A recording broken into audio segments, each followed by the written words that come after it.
Hello everyone. आज हम देखने वाले हैं क्लास 12 का chapter first ration and functions की मिसलेनियस एक्सरसाइज। वो क्वेश्चंस जो क्वेश्चन इस साल 2023 के सीबीएसई एग्जाम में आएंगे। ओके, तो पहले हम ये देख लेते हैं कि कौन कौन से क्वेश्चंस हमें इस एक्सरसाइज में करने हैं अकॉर्डिंग टू द सिलेबस और कौन कौन से क्वेश्चंस इसमें से डिलीट हो चुके हैं। तो इसमें आएगा question number 4, question number 5, 8, 10, 15, 16 and 17। ये टोटल 7 क्वेश्चंस हैं जो इस साल हमें मिसलेनियस एक्सरसाइज से पढ़ने हैं। बाकी के क्वेश्चंस या तो कंपोजिशन के हैं या इनवर्स फंक्शन के हैं या फिर बाइनरी ऑपरेशन के, तो वो हमें नहीं देखने।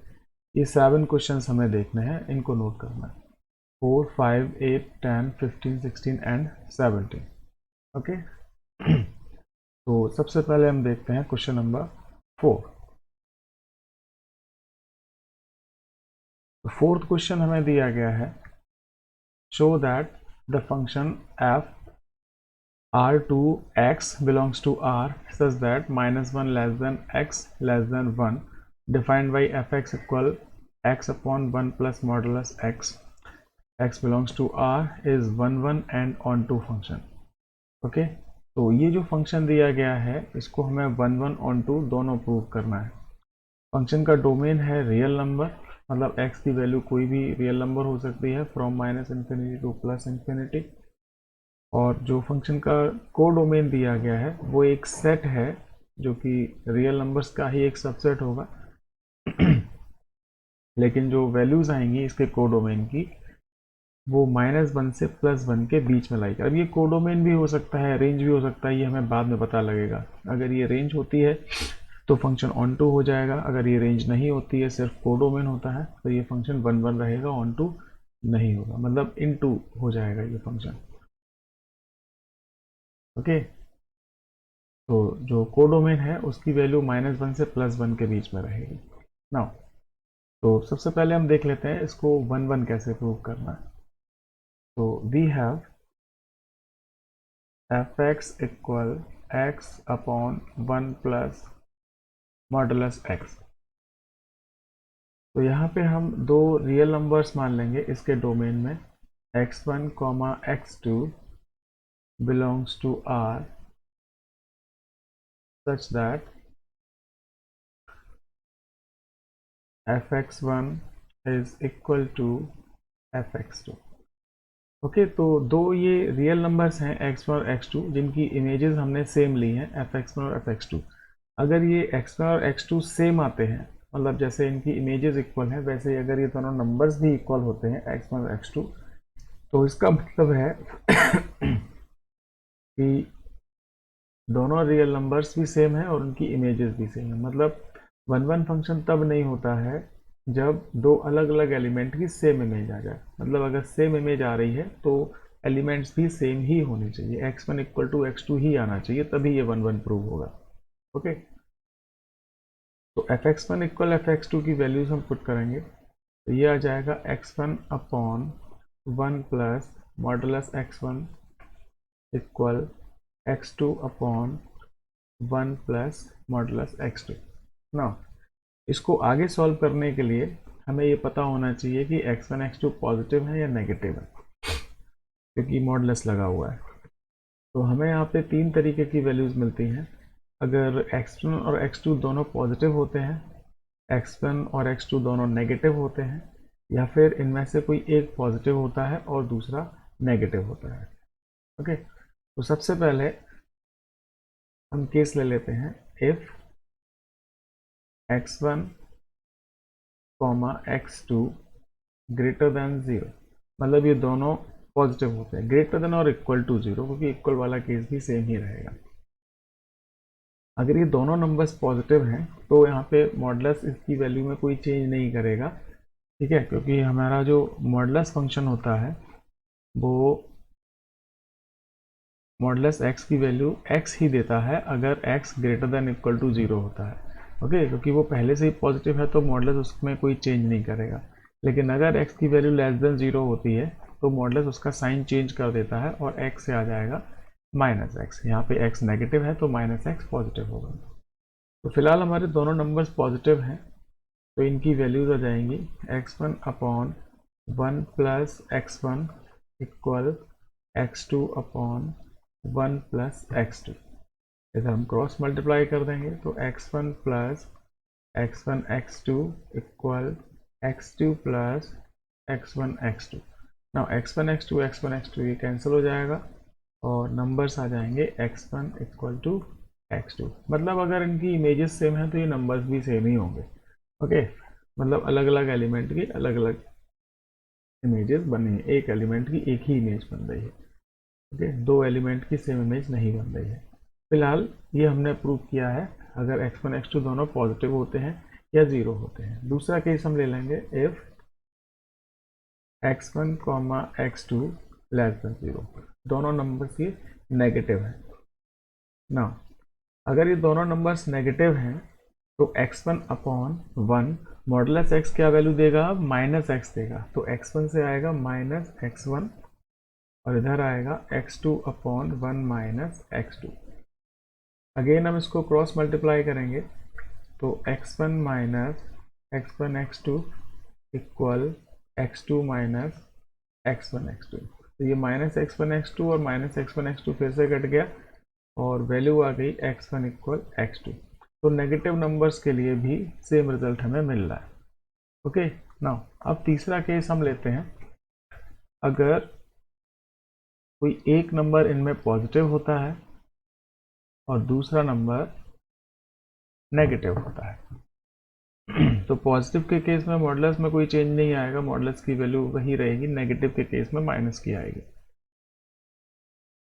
तो हमें मिलेगा x1 अपॉन 1 प्लस x1, क्योंकि x1 पहले से पॉजिटिव था। इधर आएगा x2 अपॉन 1 माइनस x2, क्योंकि x2 नेगेटिव है तो माइनस x2 पॉजिटिव होगा। मॉडुलस इसको इसका साइन चेंज कर देगा।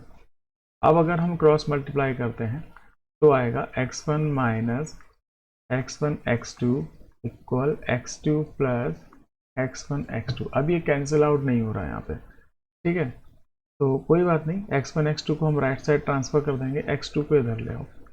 तो x1 माइनस x2 इक्वल, ये उधर जाएगा तो ये डबल हो जाएगा 2x1 x2। ना यहाँ पे x1 को हमने पॉजिटिव लिया था और x2 को नेगेटिव लिया था, तो x1 माइनस x2 कैसा रहेगा, बट पॉजिटिव नंबर में से नेगेटिव नंबर को माइनस कर रहे हैं तो ये पॉजिटिव रहेगा। ओके, बट जो 2x1 x2 है, यहाँ पे 2 तो पॉजिटिव ही है, x1 पॉजिटिव है लेकिन x2 नेगेटिव है, तो इनका प्रोडक्ट कैसा हो जाएगा, नेगेटिव।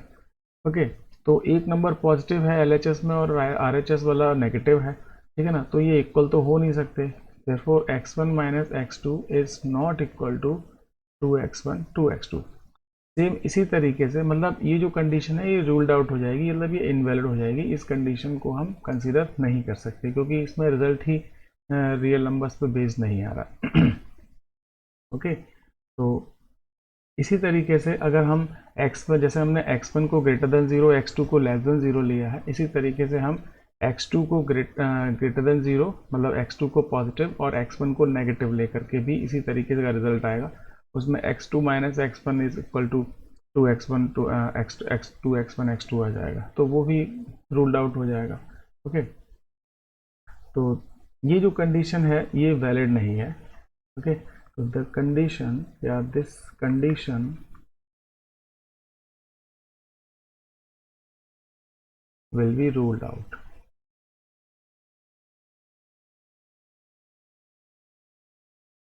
ओके, क्योंकि ये इनवैलिड कंडीशन आ गई है ना। तो ये तो इनवैलिड हो गया। इसी तरीके से इसका जो दूसरा केस बनेगा जब x2 पॉजिटिव x1 नेगेटिव होगा, वो भी इनवैलिड हो जाएगा। तो जो दो केसेस शुरू के बचे हैं वही इसमें डिसाइड करेंगे फंक्शन 1 1 होगा या ऑन टू होगा, और उन दोनों के हिसाब से फंक्शन 1 1 हो रहा है, ठीक है।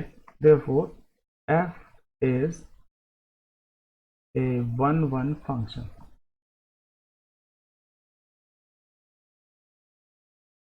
तो f एक 1 1 फंक्शन हो गया।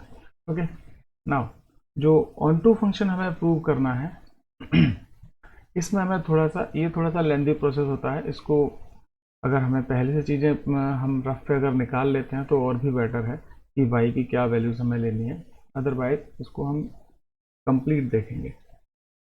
Okay, now let y equal x upon 1 plus modulus x। ना अगेन यहाँ पे x अगर पॉजिटिव होगा तो क्या कंडीशन बनेगी, x अगर नेगेटिव होगा तो क्या कंडीशन बनेगी। अगर x पॉजिटिव है, पहली चीज, if x is greater than और इक्वल टू 0, तो अगर x greater than equal to 0 है तो x upon 1 plus modulus x की जो वैल्यू है, मॉडुलस x की वैल्यू से तो x ही बाहर आ जाएगा, तो नीचे बनेगा 1 प्लस एक्स, ऊपर है x और x पॉजिटिव है तो डिनोमिनेटर x की वैल्यू से बड़ा रहेगा। ओके, तो जो y की वैल्यू आएगी वो हमेशा कैसी आएगी, 1 से छोटी आएगी, क्योंकि प्रॉपर फ्रैक्शन बन जाएगी ना। जब न्यूमरेटर डिनोमिनेटर से छोटा होता है तो हमेशा 1 से छोटी वैल्यू आती है। तो एक तो y की वैल्यू 1 से छोटी आएगी जैसा कि हमें इसके कोडोमेन में दिया गया है। ओके, 1 से छोटी वैल्यू आएगी और पॉजिटिव वैल्यू आएगी, क्योंकि x ऊपर भी पॉजिटिव है, नीचे भी पॉजिटिव है और नेगेटिव ये किसी भी तरीके से हो नहीं सकता। If x is greater than equal to 0, ठीक है, then y equal x upon 1 plus X. Okay, यहाँ से अगर हम y की वैल्यू x की वैल्यू निकालते हैं तो y plus X Y equal to X, इसको हम सॉल्व करेंगे तो y इक्वल एक्स वाई उधर जाएगा, वहाँ से हम x कॉमन ले लेंगे तो 1 माइनस वाई बचेगा और x की वैल्यू आ जाएगी, x की वैल्यू आएगी y upon 1 minus Y. Now जो y अपॉन 1 माइनस वाई आया है ये एक रियल नंबर है या नहीं, ये हमें देखना होता है। ओके, तो यहाँ से x की जो वैल्यू आई है, x equal y upon 1 minus Y.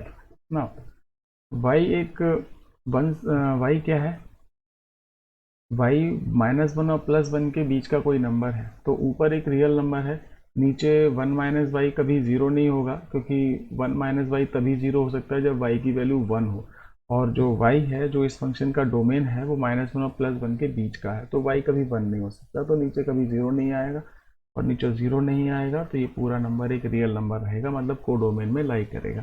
तो इसके अलावा x greater than equal to 0 है तो y जो है वो भी ग्रेटर देन इक्वल टू 0 ही रहेगा। उसकी वैल्यू, यहाँ से हमें क्या पता लग रहा है कि y की वैल्यू 1 से छोटी रहेगी, लेकिन क्योंकि x पॉजिटिव है और y की वैल्यू x के ऊपर ही डिपेंड कर रही है और सारे पॉजिटिव नंबर्स हैं, तो y की वैल्यू भी पॉजिटिव ही रहेगी इस केस में। ओके, तो यहाँ पे हम लिखेंगे for every y belongs to closed interval 0 to 1 open interval. Okay, क्योंकि y की वैल्यू 0 आ सकती है अगर x की वैल्यू 0 हो जाती है तो, लेकिन नेगेटिव कभी नहीं आ सकती क्योंकि हम x को ही ग्रेटर देन इक्वल टू 0 ले रहे हैं। तो अगर y 0 to 1 में लाई कर रहा है, 0 पे close, then there exist for every y in this interval there exist a y upon 1 minus Y in R, जो डोमेन है उसमें 0 to 1 के लिए अगर कोई y है तो उसके लिए एक y अपन 1 माइनस वाई जरूर एग्जिस्ट करेगा, सच दैट जिस पे जो फंक्शन की वैल्यू है, मतलब F Y upon 1 minus Y, इसकी वैल्यू आ जाएगी y upon 1 minus Y upon 1 plus modulus y upon 1 minus Y. इसको अगर हम सॉल्व करेंगे तो y अपॉन 1 माइनस वाई, क्योंकि y भी पॉजिटिव है, ओके, और y अपॉन 1 माइनस वाई ये भी एक पॉजिटिव नंबर ही रहेगा, क्योंकि y अगर पॉजिटिव है और y की वैल्यू 1 से छोटी ले रखी है हमने, तो जो डिनोमिनेटर है वो कभी नेगेटिव नहीं आएगा, जीरो भी नहीं आएगा। ओके, ये हमेशा पॉजिटिव रहेगा, तो इसका मॉडुलस हट जाएगा और यही वैल्यू बाहर आ जाएगी, y अपॉन 1 माइनस वाई। ना इसको हम सॉल्व करेंगे तो एलसीएम लेने के बाद जो दोनों के ऊपर और नीचे दोनों के जो एलसीएम है 1 माइनस वाई, वो आपस में कैंसिल आउट हो जाएंगे। ऊपर बचेगा y, नीचे बचेगा 1 minus Y plus Y LCM लेने के बाद। तो ये y से y कट जाएगा, y अपॉन 1 का मतलब y आ गया। ओके, तो अगर 0 to 1 में अगर y लाई कर रहा है तो उसके लिए एक y अपॉन 1 माइनस वाई आगे वाले सेट में लाई करेगा, मतलब उसकी एक प्री इमेज हमेशा एग्जिस्ट करेगी। ओके, इसके अलावा दूसरा केस अगर हम लेते हैं, इफ x इज नेगेटिव, अगर x नेगेटिव होता है, ठीक है। अब इस केस में क्योंकि डिनोमिनेटर तो पॉजिटिव ही है, लेकिन x नेगेटिव हो रहा है तो न्यूमरेटर नेगेटिव हो जाएगा, तो y हो जाएगा नेगेटिव। ओके ना, लेकिन उसकी वैल्यू कहाँ से कहाँ तक लाई करेगी, जैसे x लेस देन 0 है तो y कैसा हो जाएगा, y भी नेगेटिव हो जाएगा। ठीक है, इसके अलावा क्योंकि ये एक improper fraction, sorry proper fraction है, तो जो इसकी वैल्यू आएगी y equal x upon 1 plus modulus F. X भले ही नेगेटिव हो लेकिन न्यूमेरिकली वो डिनोमिनेटर से कम है, तो जो इसकी वैल्यू रहेगी वो न्यूमेरिकली 1 से कम रहेगी। लेकिन अगर x नेगेटिव है तो उसकी वैल्यू लेस देन माइनस 1 आएगी। ओके, लेस देन माइनस 1, अब सॉरी ग्रेटर देन माइनस 1 आएगी। कि न्यूमेरिकली 1 से छोटी है तो न्यूमेरिकली माइनस 1 से वो बड़ी रहेगी, मतलब माइनस 1 और 0, y की वैल्यू 0 से छोटी लेकिन ग्रेटर देन माइनस 1 रहेगी। ओके, अब अगर इसको हम सॉल्व करते हैं तो y इक्वल एक्स अपॉन 1, अब ये x नेगेटिव है तो मॉडुलस से बाहर आएगा माइनस एक्स, है ना। अब इसको हम सॉल्व करेंगे तो x की वैल्यू यहाँ से हम निकालेंगे, y minus X Y equal X, तो ये आ जाएगा y इक्वल एक्स वाई को उधर भेजेंगे, x कॉमन लेंगे तो बचेगा 1 प्लस वाई, तो x आ गया y अपॉन 1 प्लस वाई ना। अब ये देखना है कि y upon 1 plus Y real number है या नहीं है। ओके, y भले ही नेगेटिव हो लेकिन उसकी वैल्यू माइनस 1 से बड़ी है। डिनोमिनेटर में 0 तब आ सकता है जब y की वैल्यू एग्जैक्टली माइनस 1 के इक्वल हो, लेकिन y की वैल्यू माइनस 1 से बड़ी है ना। तो डिनोमिनेटर में कभी 0 नहीं आएगा, बाकी y की वैल्यू कुछ भी रहे लेस देन 0, ये कभी नॉट डिफाइंड नहीं जाएगा तब, ठीक है ना। तो ये हमेशा एक रियल नंबर रहेगा, तो मतलब इन नंबर्स की भी प्री इमेज एग्जिस्ट करेगी। तो यहाँ पे हम लिखेंगे therefore for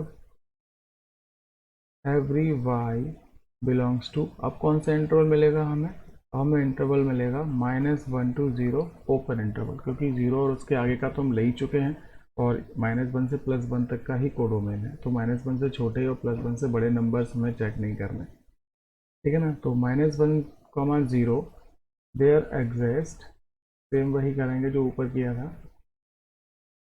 their exist a y upon 1 plus y in real numbers are such that, इस पे जो फंक्शन की वैल्यू आएगी such that f y upon 1 plus y is equal to, और इसको हम फंक्शन में पुट कर देंगे, y upon 1 plus y upon 1 plus modulus y upon 1 plus y। तो ना अब जब इसकी हम वैल्यू सॉल्व करेंगे तो न्यूमरेटर में तो वही रहेगा अभी y अपॉन 1 प्लस वाई, लेकिन डिनोमिनेटर में 1, और जो मॉडुलस में हमने लिख रखा है y upon 1 plus y. Okay, तो डिनोमिनेटर में 0 तो वैसे भी नहीं हो रहा है, लेकिन इसकी वैल्यू पॉजिटिव या नेगेटिव आएगी या नहीं। 1 प्लस वाई की वैल्यू नेगेटिव तब होगी जब y की वैल्यू -1 से कम हो। ओके, लेकिन y की वैल्यू -1 से ज़्यादा है। ओके, तो डिनोमिनेटर कभी भी नेगेटिव नहीं होगा।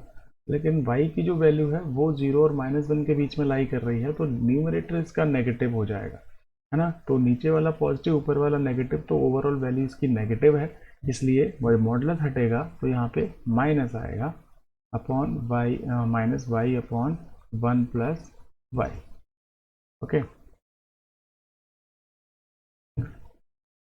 तो यहाँ पे अभी हम एलसीएम लेके सॉल्व करेंगे, तो 1 प्लस वाई और नीचे भी 1 प्लस वाई एलसीएम लोगने के बाद वो सेम आएगा, तो वो कट जाएगा, इसलिए डिनोमिनेटर में बचेगा वाई और डिनोमिनेटर में सॉरी न्यूमरेटर में बचेगा वाई और डिनोमिनेटर में एलसीएम लोगे तो 1 प्लस वाई माइनस वाई। ना ये वाई से वाई अगेन कैंसिल और क्या आ गया, ये वाई आ गया। ठीक है, तो अगर y की वैल्यू 0 से 1 के बीच में लाई करती है तो भी उसके लिए एक प्री इमेज एग्जिस्ट करेगी हमेशा, और अगर y की वैल्यू -1 से 0 के इंटरवल में लाई करती है तो भी उसकी एक प्री इमेज हमेशा एग्जिस्ट करेगी। ठीक है ना, इस केस में प्री इमेज हो जाएगी y अपॉन 1 प्लस वाई, पहले वाले केस में हो जाएगी y upon 1 minus y. Okay, तो फॉर हम क्या लिखेंगे, therefore for every y belongs to -1 to 1, है ना। हमने ये पूरा इंटरवल चेक कर लिया दो पार्ट्स में। There exist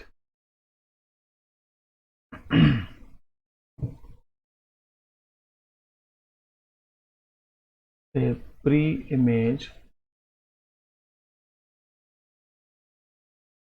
in R।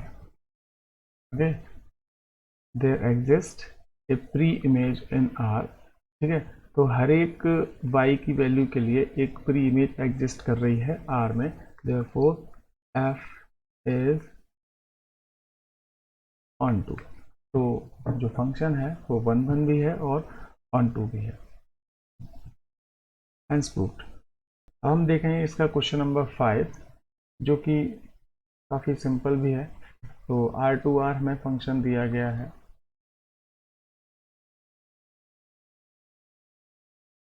such that fx equal to x cube. ना तो अगेन दो नंबर्स ले लेंगे, इंजेक्टिव का मतलब हो जाता है 1 1 प्रूव करना है इसको। x1 x2 belongs to R such that fx1 is equal to fx2। ओके, तो अब इससे x1 इक्वल टू x2 आना चाहिए। नाउ fx1 की वैल्यू क्या हो जाएगी, x1 का क्यूब, fx2 की वैल्यू क्या हो जाएगी, x2 का क्यूब।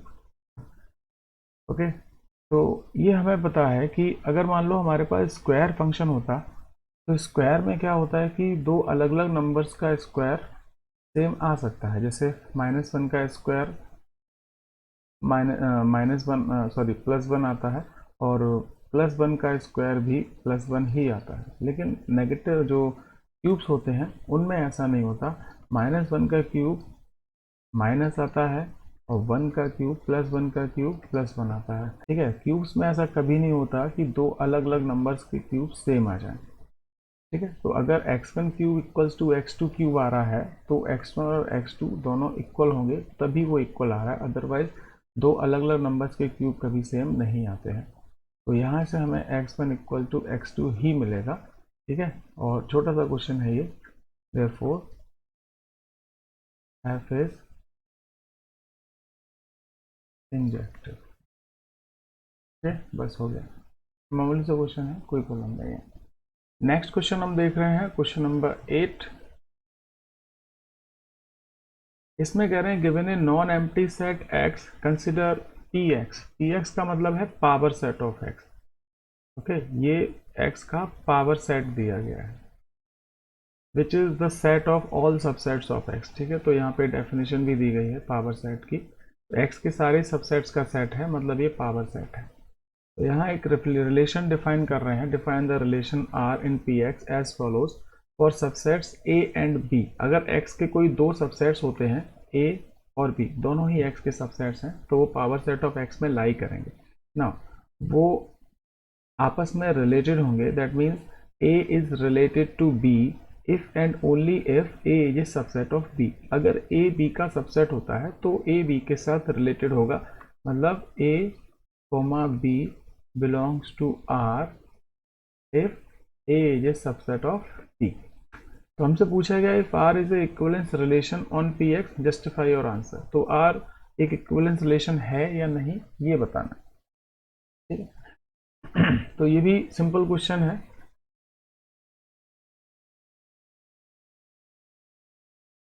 तो इक्विवेलेंस रिलेशन के लिए हम सबसे पहले रिफ्लेक्सिविटी देखते हैं। तो रिफ्लेक्सिविटी में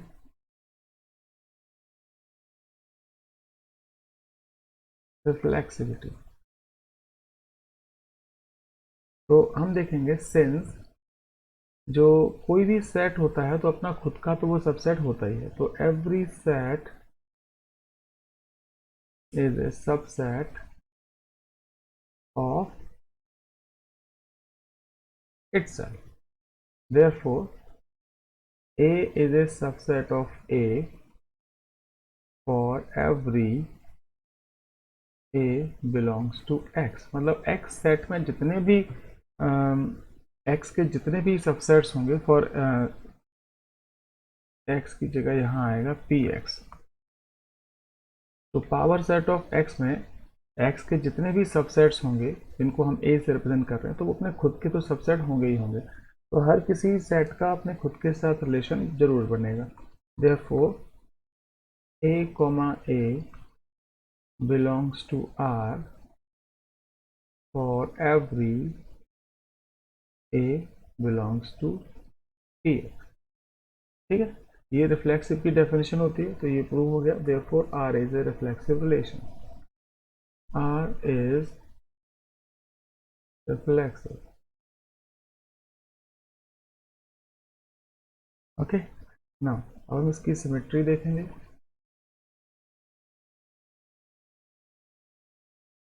तो सिमेट्री में क्या होता है कि अगर ए बी के साथ रिलेटेड है तो बी भी ए के साथ रिलेटेड होना चाहिए। तो हम मान लेते हैं let a is a subset of b, या फिर पहले हम ये लेंगे let a is related to b. A is related to b. अब ए अगर बी से रिलेटेड है according to the given relation, then इसका मतलब क्या हो जाएगा कि ए बी का सबसेट है।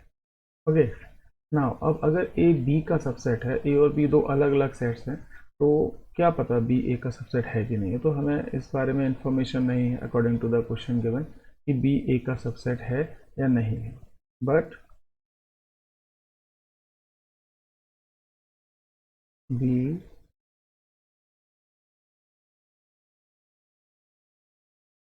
need not to be a subset of A। तो जरूरी नहीं है कि B भी A का सबसेट हो। ओके, देयरफॉर हम नहीं कह सकते कि जो B होगा वो A के साथ रिलेटेड होगा। मतलब B, A does not belongs to R, does not belongs to R। Therefore R is not symmetrical।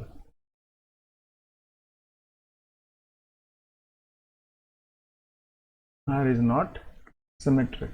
Okay, अब अगर ये सिमेट्रिक नहीं है तो ये इक्विवेलेंस नहीं है। हमसे इक्विवेलेंस का पूछा है तो हम बस इतना ही करेंगे, ठीक है। Hence R is not an equivalence relation। तो R एक इक्विवेलेंस रिलेशन नहीं है। ये हो गया इसका जस्टिफिकेशन। ओके।